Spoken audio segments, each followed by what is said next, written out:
presented by Ridhan Music.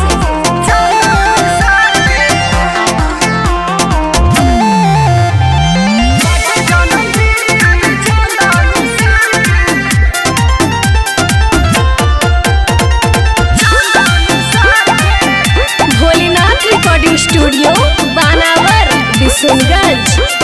मानता बड़े पूरा यूपी बिहार में पागल बा फैन चंदन भैया के प्यार में। अरे गर्दा जाई हो।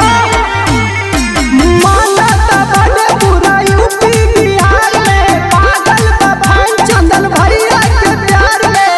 राजा मिलल बा इनके जेल में गिन के बाटे जन्मदिन आज चांदन सार के बाटे जन्मदिन आज चांदन सार के।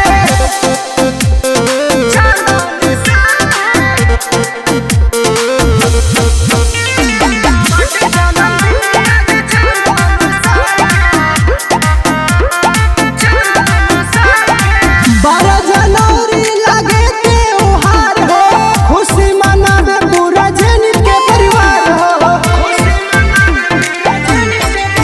ई नसीबे से हमनी के मिलल बारे, देखी देखी अगल बगल कोचिंग हिलल बारे। भगिया जगल बा सलेमपुर घरे घर के, भगिया जगल बा सलेमपुर घरे घर के।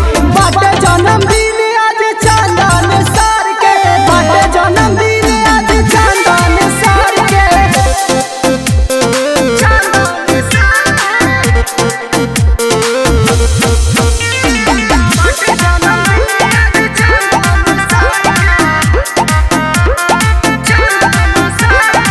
गोलू रोहिता के भइये में जान हो, जैसे आसमान में एके गो चांद हो।